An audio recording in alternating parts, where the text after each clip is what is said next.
Good morning. Happy Monday. I am Karen Del Maestro, health coach, breast cancer survivor, and bounce back expert. Thank you for watching today. Today, I want to talk about how standing up for what you believe in isn't always easy, but you're the one that gets to choose whether it's important enough to you or not. So, I want to ask you if there is one thing in your life that you would do anything to make happen. Is there one thing that is so important to you that it helps you make decisions in your daily life, that helps guide you with those big decisions? Is there something that you would define as a purpose and a bigger picture that's important to you? I want you to think about that as I go through this little bit of a story. I'm going to share my one thing in a little bit. But first of all, I want to share with you a bit of the background behind it. And I want to take you back to the era of big frizzy hair, disco, early 80s. And I'm in the UK. So at the time, this puts me at about 17 years old. Yes, I'm giving away my age there. And on top of the big hair, on top of the being 17 and very awkward and uncomfortable in my skin, I was also covered in acne. So that's quite a picture to paint for you there. And I was also super, super, super insecure in my skin. I had zero self-confidence. I was painfully shy. And if I could have hidden behind my big hair, I would have hidden behind my big hair.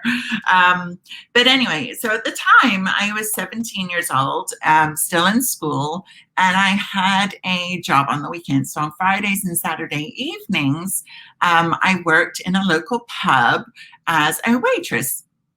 Don't forget, in the UK, the drinking age is 18. And so it doesn't sound quite as, young and everything as it might sound. So it's completely, you can actually work from the age of 16 in a pub as long as you're not serving alcohol. But anyway, part of my job was I was in the kitchen picking up orders and what have you. And then I had to go out into the pub and yell out a number, and everybody would turn and look, and that number related to whoever's meal it was that I was delivering. So that in and of itself put me totally out of my comfort zone. But that's not why I'm telling this story. So what I would do at the end of this shift, so I would get done normally around 10, 10:30, 11, somewhere around there. And on my way home, I would realize that I would be absolutely stinking of fryer fat. Because a lot of the food at the time was cooked in the fryer, right? A lot of fries, a lot of shrimp scampi type things, chicken, a lot of stuff went into the fryer. So anyway, I would get home around 10:30, 11, like I said, stinking, like my big frizzy hair stinking of fryer fat. But there was something that a friend of mine and I used to love to go do, and that was dance. Like I said, it was the age of disco, and dancing was my jam. I just loved to dance. So we used to go on a Friday and Saturday night out to this nightclub where it would have live music downstairs and a disco upstairs. And her parents actually would go downstairs to the live music, and we knew the bouncers, and we would get in to go upstairs to the disco. And so after this job at the pub, I would go home and I would take a shower, do my hair, to get that smell of fryer fat off me, and then get changed and go out. I think about it now and I'm like, where did I have the energy? But to be 17 again, right? So we would go out, and after my shower, I would come downstairs. I'd use perfume, which I didn't know better at the time about how toxic it is and all the rest of it. So spritz myself in perfume. I'd walk out of the house, and the smell of smoke would hit me like a ton of bricks. And I would just reek of cigarette smoke head to toe. Because both of my parents smoked. And at the time, they smoked in the house. So if you can imagine, the walls in the house were yellow. even though they painted every single year. Both my parents smoked at least a pack each a day. And I just remember one day walking out of the house and really stinking and saying, I don't ever want to smell like that. Like, it just was so overpowering for me at that time. And, I understand that addiction isn't as simple as making a choice. I get that. Trust me, I've worked with a number of people with addiction. And I know that it's complicated. But in that moment, I made a decision for myself that I was going to choose a healthier path. And that meant for me not choosing to smoke. That also meant for me not choosing to go down the path of excessive alcohol use, which, unfortunately, most of my family participated in. And unfortunately, none of them are here today. Can we say it's due to that? Who knows? But did it help them? Absolutely not. And so when I talk about the one thing that I would do if I could do anything is I would help you to understand that you have a choice in this world. Just like right now, you're choosing to stay home. You're choosing to lessen your chance of COVID-19, right? It may be mandated, but you still have a choice, right? You still have a choice how you conduct yourself in this. And what if I were to tell you that you have a choice to decide whether your genetics are going to define your path? Whether you're just going to say, disease is standard in my family, therefore I'm just going to follow. Because I made a choice not to do that. Wasn't easy. I was made fun of. I was ridiculed. And there was probably a time when I was much, much younger that they felt judged by me. And I understand that. And I don't do that anymore. I think that was more from me just not understanding how they could logically know that it wasn't good for them, but they still chose to do it. Like I said, I understand much more now how complicated addiction is, which I didn't know at that point. I didn't understand it. But as we've gone through this COVID-19 journey, and as people have reached out to me, people that knew me as a personal trainer, the people that knew me at the beginning of my health coaching career, and I've been a health coach now for over 7 years, and I was a personal trainer for 10 years prior to that. So I've been in health and wellness for almost 18 years at this point. And these people are reaching out and saying, Karen, what can I do? What can I do to be strong right now? What can I do to boost my immune system? What can I do to manage my stress? What food should I be eating? Should I be changing what I'm using in my home to keep my home healthy? What this has done, what this has made me realize is that, yes, I specialize in working with breast cancer survivors, for sure. For sure. But it's kind of bigger than that. And that's what I've realized. I've been sitting with some discomfort a little bit, to be honest with you, over the past couple of weeks. Because it isn't just about reducing the risk of reoccurrence for breast cancers survivors. It's about understanding that disease does not need to be standard in this world. Understanding that just because you're genetically predisposed to something doesn't mean you just need to accept it and throw in the towel and say, well, screw it, I'm going to end up with that anyway, because it doesn't.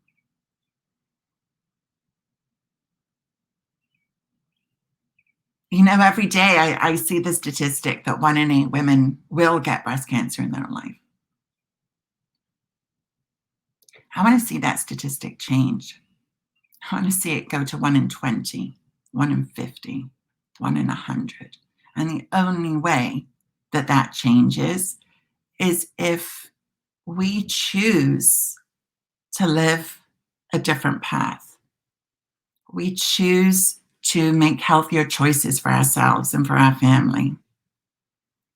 There's a saying that genetics is like our loaded gun, but it's our environment that pulls the trigger, right? It's the environment, which means what we eat, how we manage our stress, the toxins within our environment, and how we prioritize taking care of ourselves amidst the chaos that is life. These are all things that we can do something about. These are not massive things. These are daily, little, simple habits that you have the power to change. And so this is my one thing. This is my one thing. And I am so incredibly passionate about it because I think we stop ourselves so often from making that decision because we don't know how. I know how. I know how to help you on that path. All you need to do is make the decision that you don't want to just follow along because it's what's always been. Just like you're making the decision right now to stay home and take care of yourself and wash your hands and clean your house and eat good, healthy, home cooked food. Some of it has been forced on you, but it's not your genetic predisposition, something being forced on you. I have the BRCA2 gene. That's something that I was born with. Unfortunately, it's something that I've also passed on to my kids. And I know that I'm going to do everything in my power to help them from not getting any of the diseases that accompany that. So it is truly my passion and my honor to help you decide to say, you know what? I'm not just going to buy into that. I'm going to do what I can to not make that part of my future, to not make that part of my children's future and my grandchildren. Because you get to decide if you change the route, just like I did in my family. Yes, I was the black sheep. Yes, I was ridiculed for it. Yes, I was made to feel like I didn't know what I was talking about and feel stupid for it. And I carried that for so many years, and it was painful and it hurt. But I look now at what I'm following my dream. I am listening to my gut. I am being guided to do this and to show up and to help all of you. And that's why my path was my path. It's to bring me to today, where I can turn around and absolutely say this to you. And it makes me want to cry because this is what I was born to do. And I just want you to know that you have a choice. You don't have to just buy into whatever your family's, be it heart disease, be it cholesterol, be it diabetes, be it obesity, be it abuse, be it addiction. We have choices. We always have a choice. And I've watched people in my family feel disempowered, be so depressed that they didn't realize that they had a choice anymore. And that's so painful to watch somebody go through that. And I don't want you to go through that. So, sorry.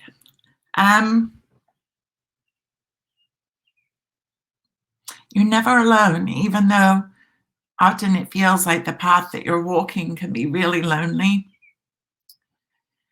You can't make the decision for your loved ones, even though sometimes we want more for them than we do for ourselves.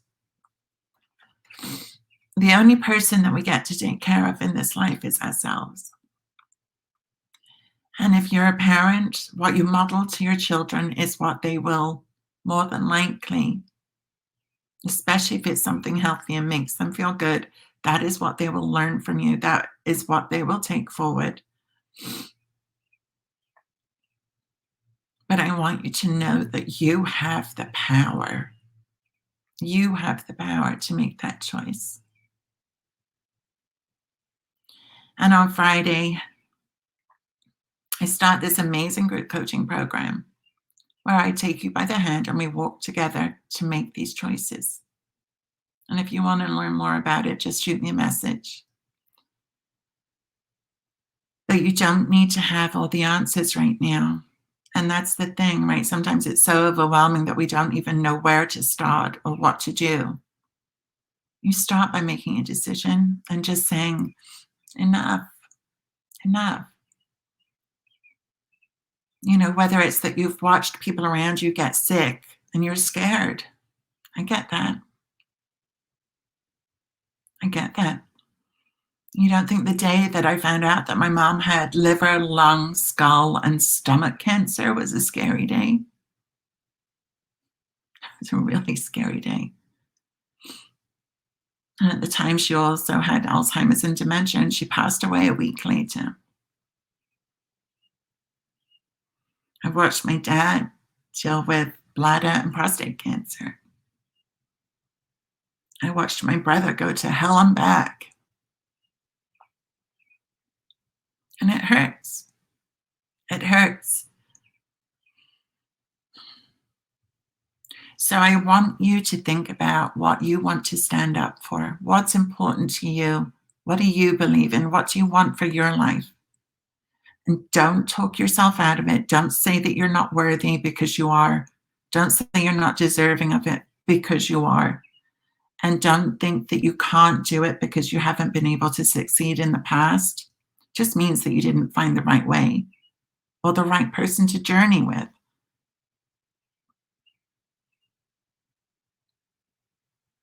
That's all. That's all it means. Okay, so if you are ready to stand up for one thing, please feel free to share what your one thing is. But if you're ready to stand up for your health, you're ready to say disease does not need to be standard in this world, and I'm going to fight against being a part of that statistic, please reach out. Shoot me a message. I'm not saying that I haven't been through my own health issues. I have. From breast cancer, the BRCA gene, Zika virus, shingles. We all have.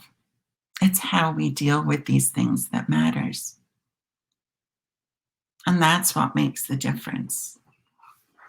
And so for me, every single day, I make choices that are going to lead me towards a healthier life. Am I perfect? Absolutely not. And please don't think that I am. But I don't beat myself up for it. And then I bring things back around and I get back on track. And I want to teach you how to do the same thing. I want to teach you how to find a kinder way of life where you're not beating yourself up constantly for not feeling like you're good enough. I want you to find a kinder way of life where there isn't negative talk up here all the time.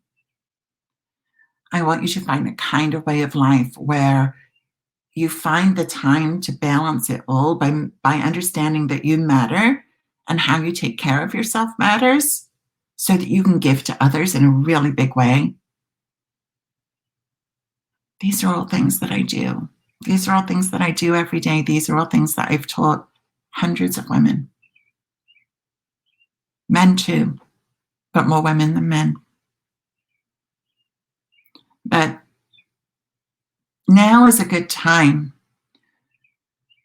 as we're forced to be quiet, as we're forced to slow things down a little bit, as we're forced to not be running all over the place, to turn around and say, what's really important to you? What one thing do you stand up for and is super important to you that you want to pursue in your life? One thing. Okay?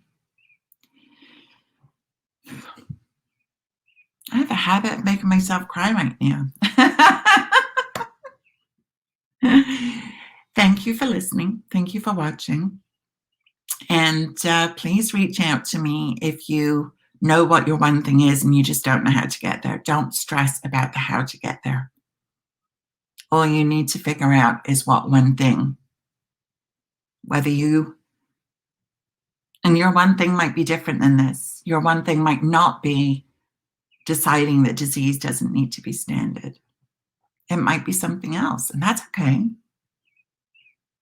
But have a purpose in your life. Have something that is bigger than you, because what that does is it helps you get through crises. And I speak to this as the bounce back expert that I am, as the person that has been through multiple major crises.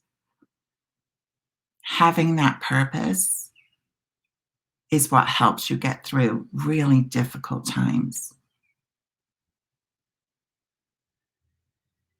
Okay?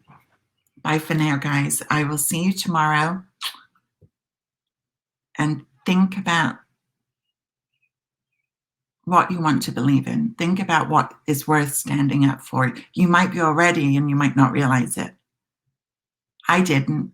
I didn't realize until very recently, as I went back in time, that what I do today is exactly what I was standing up for when I was a kid. I just didn't realize it. I didn't realize that being the black sheep of my family actually turned out to be my superpower. So think about it. What's your superpower? How can you serve? How can your purpose be something that is worth striving for? I'm so excited to hear what you come up with. I can't even begin to tell you. Bye for now. I'll see you tomorrow.